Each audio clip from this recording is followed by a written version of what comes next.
Hey everyone, welcome back to my channel. Welcome to a new video. আমি অঞ্জন শুরু করছি আজকে একটা নতুন ভিডিও।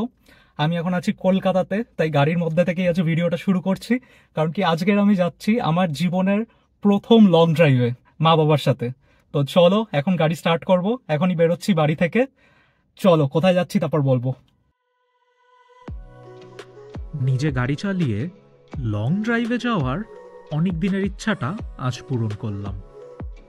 তাই সকাল সকাল মা বাবাকে নিয়ে বেরিয়ে পড়লাম বাঙালির খুব পছন্দের একটি ডেস্টিনেশন দীঘার উদ্দেশ্যে। গঙ্গার ওপর বিবেকানন্দ সেতু পেরিয়ে আজ আমাদের জার্নি শুরু করলাম।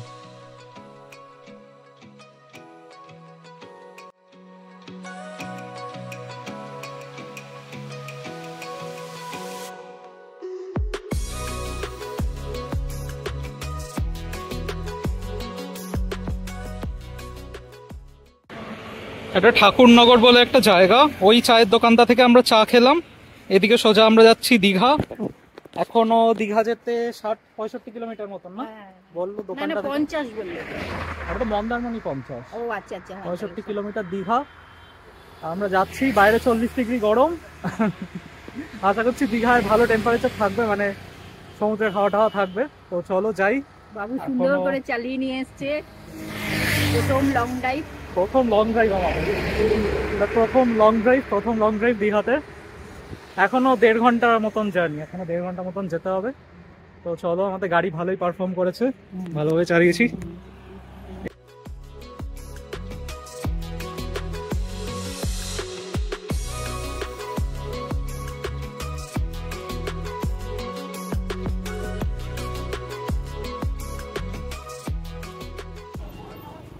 ওইটা হচ্ছে দীঘা যাওয়ার রাস্তা, কাথির রাস্তা। আর রাস্তা থেকে ঠিক বাঁদিকে ঢুকলেই এটা হচ্ছে নাছিন্দা কালী মন্দির। খুবই ফেমাস একটা মন্দির। মা দেখলো, দেখে বললো চল ঢুকে একটু দর্শন করে যাই।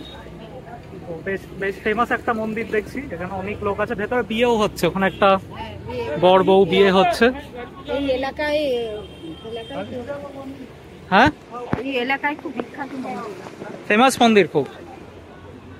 ঠিক আছে, তাও বল মার একটু অসুবিধা হয়েছিল, এখানে যাওয়ার জন্য মাই যোগাযোগ করিয়ে দিলেন। ঠিক আছে চলো তাহলে আমরা কাথি, তার বেশিক্ষণ লাগবে না, তাড়াতাড়ি পৌঁছে যাবো আশা করছি। তো চলো যাই, গিয়ে দেখা হচ্ছে দীঘাতে।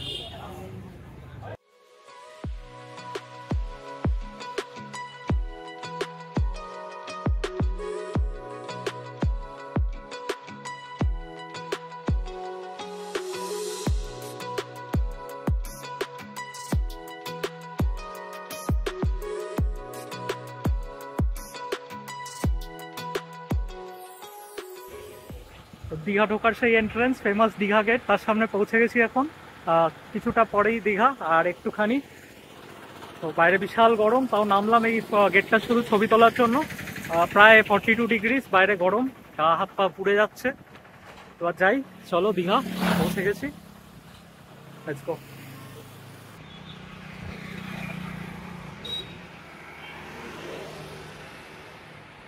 এখন বাজে দুপুর 2:30, আমরা 1:30টার সময় হোটেলে পৌঁছেছি। এটা হচ্ছে আমাদের হোটেল রুম। তো এসে একটু ফ্রেশ হলাম মোটামুটি। আর এটা হচ্ছে হোটেল সিগনেট সি ভিউ, একদম নিউ দীঘার বিচের পাশেই। এখনো বিচ টিচে যাইনি। কেমন লাগলো হোটেলটা? আমার গাড়ি চালানো কেমন লাগলো আগে বলো। আরে প্রথম লং ড্রাইভে এলাম, প্রথম লং ড্রাইভ করে কোথাও গেলাম। হ্যাঁ, খুব ভালো চালিয়েছিস। ভরসা তো ছিলই, কারণ হচ্ছে প্রথম যেদিন তুই অষ্টমীতে গাড়ি চালিয়ে আসলি, তখন তো একটু ভয় করেছিল। এবার যে এত লং ড্রাইভে আসলি, কোনো ভয় নেই, খুব ভালো চালিয়েছিস। তোর পাশের সিটে বসে আছে, খুব ভালোভাবে শান্তিতে চালানো হয়েছে। এটা হচ্ছে আমাদের হোটেল রুম, বেশ সুন্দর পরিষ্কার করে দিয়েছে। এটা হচ্ছে 4 তলাতে, 4th ফ্লোর মনে হয় না? 5 তলা। হ্যাঁ, 5 তলা। এদিকে টয়লেট আছে, টয়লেট্রিজ দিয়েছে সব, সুন্দর টয়লেট। এখানে শাওয়ার।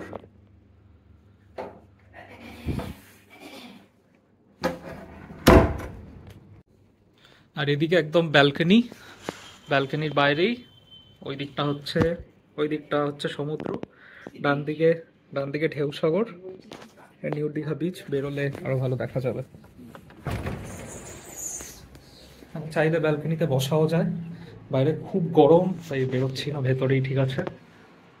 এই হচ্ছে বাইরেটা, একটা রুফটপ সুইমিং পুল আছে এখানে, এটা খুব সুন্দর। ওখানে যাব আমরা, ওই নিচে পার্কিং ফ্যাসিলিটিও আছে, ওই আমরা পার্ক করে রেখেছি ওখানে। নিচটা সাজানো বেশ। ওইদিকে ঢেউ সাগর আছে ওই দিকটায়, আর এদিকে হচ্ছে নিউ দীঘা সি বিচ।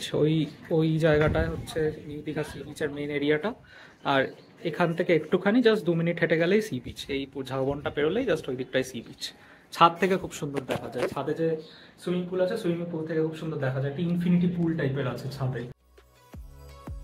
দুপুরবেলাটা একটু রেস্ট নিয়ে সন্ধে নাগাদ আমরা বেরিয়ে পড়লাম ঢেউসাগর অ্যামিউজমেন্ট পার্ক দেখতে। আমাদের হোটেল সিগনেট থেকে মাত্র 5 মিনিটের হাঁটা পথ।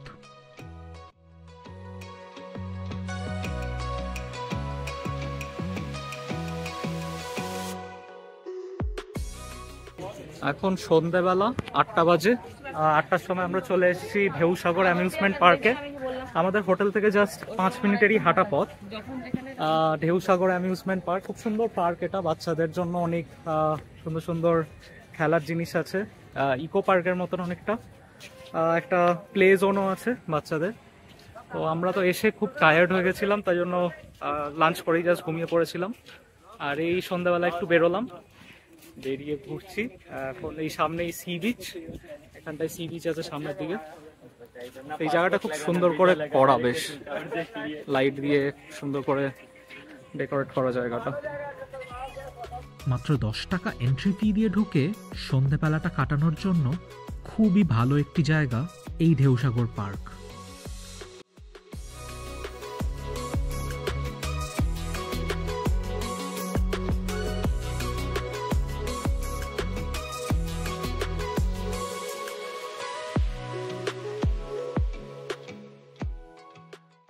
Day 2 in Digha. দুপুরবেলা চলে এলাম সমুদ্রে। নিউ দীঘা সি বিচে আজ জোয়ার ছিল সারাদিন, তাই জল অনেকটাই বেড়েছিল। প্রচুর মানুষ স্নান করছিল সমুদ্রে। আমরাও দুপুর থেকে পুরো বিকেল অবধি ছিলাম জলে। তারপর সুন্দর সানসেট দেখে তবেই জল থেকে উঠেছিলাম।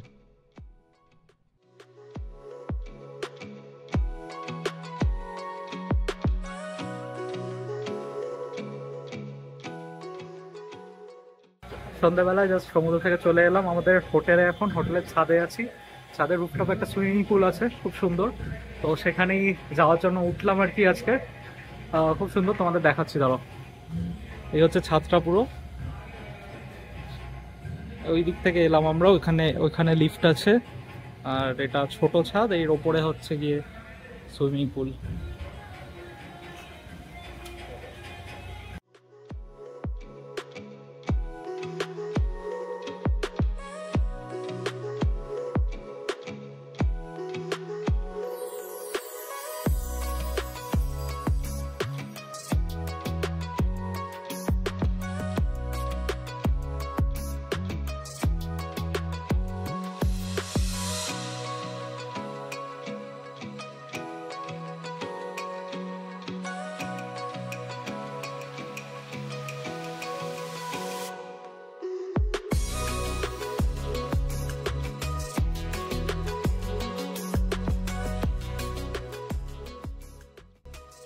সন্ধেবেলা অনেকটা সময় পুলে কাটালাম। বেশ সুন্দর আম্বিয়েন্স ছিল, আর তার সাথে ছিল খুব ভালো গান। এটাই আমাদের দীঘা ট্রিপের লাস্ট নাইট। পরের দিন সকাল সকাল বেরিয়ে পড়তে হবে বাড়ি ফেরার পথে।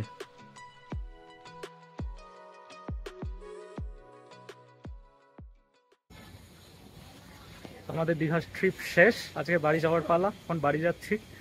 আমাদের সিগনেট হোটেলকে টাটা, সব লাগেজ তুলে দেওয়া হয়েছে, এবার বাড়ির উদ্দেশ্যে রওনা। সকাল সকাল বেরোচ্ছি, বেরিয়ে যাব বর্গভীমা মন্দিরে তমলুকে। তো সেখানে যাওয়ার একটা প্ল্যান আছে। মা বললো বর্গভীমা মন্দিরে যাওয়ার কথা, যে মা রেডি হয়ে বসে আছে। তো চলো ওখানে যাব আগে, তোমাদের দেখাবো। মন্দিরটা খুব পুরনো একটা হিন্দু মন্দির, তো সেখানেই যাই, গিয়ে তারপর দেখাচ্ছি তোমাদের মন্দিরটা কেমন।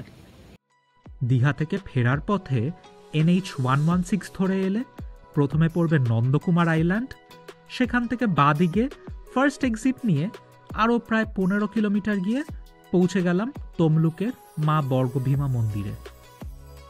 তমলুকের ভিতরের রাস্তাগুলো খুবই ন্যারো, তাই খুব সাবধানে গাড়ি চালাতে হয়, আর মন্দিরের পাশেই রয়েছে পার্কিংয়ের সুব্যবস্থা।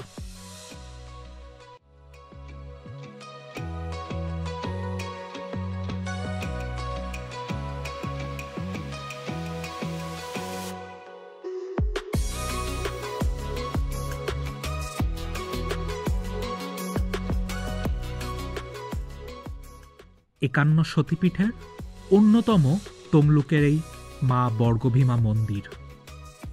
পুরাণ মতে এখানে দেবীর বাঁ পায়ের গোড়ালি পড়েছিল।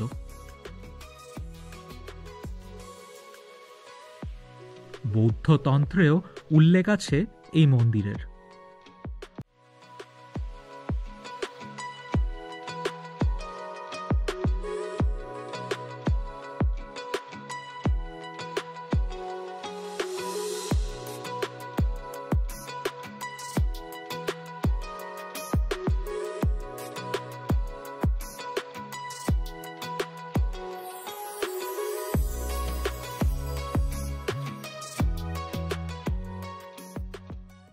প্রতিদিন প্রচুর মানুষ দেবীর প্রসাদ খেতে আসে, আর এখানে দেবীর প্রসাদ হিসাবে শোল মাছ রান্না করা বাধ্যতামূলক।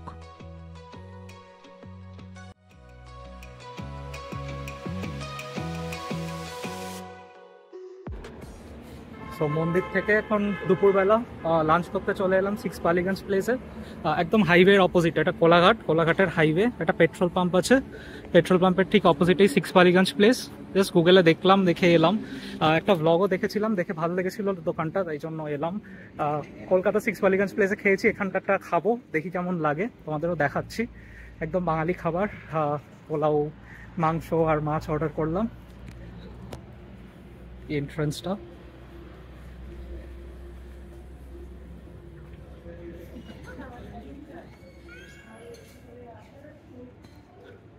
বড় একটা আগেকার দিনের পাখা, ইন্টেরিয়রটা বেশ সুন্দর।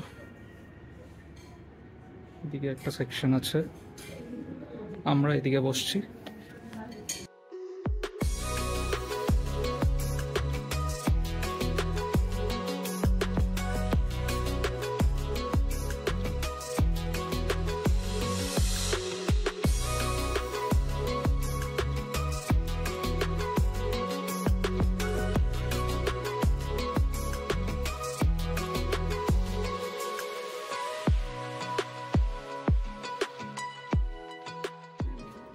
আমাদের খাওয়া শেষ, খাওয়ার পর একটা মিষ্টি পানের ভেতর যে মশলা থাকে সেরকম একটা মশলা দিয়েছে, এটা বেশ ইউনিক দেখলাম, বেশ ভালো খেতে।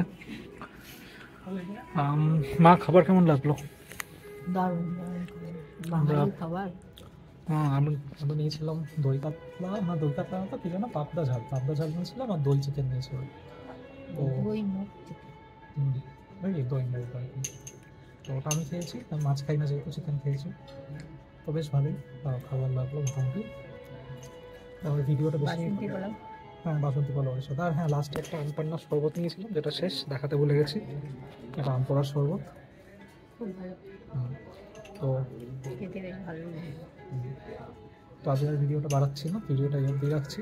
দীঘা ট্রিপ কেমন লাগলো কমেন্ট করে জানিও, ভিডিওটা ভালো লেগে থাকলে লাইক করে দিও। ট্রিপটা কেমন লাগলো তোমাদের, বলো? তোমাদের কেমন লাগলো ট্রিপ? খুব সুন্দর, খুব সুন্দর। তোমার কেমন লাগলো? দারুণ না, এমনি ট্রিপটা কেমন লাগলো? টোটাল ট্রিপ ভালো, খুব সুন্দর। তো তোমাদের ভালো লেগে থাকলে লাইক করে দিও, কমেন্ট করে জানিও কেমন লাগলো পুরো দীঘার ট্রিপটা। তো এবার বাড়ি যাবো, আর ভিডিওটা বেশি বড় করছি না। আজকে নতুন টাটা, দেখা হচ্ছে নতুন কোনো জায়গায়, নতুন কোনো দেশে, নতুন কোনো ঘুরতে যাওয়ার ডেস্টিনেশন।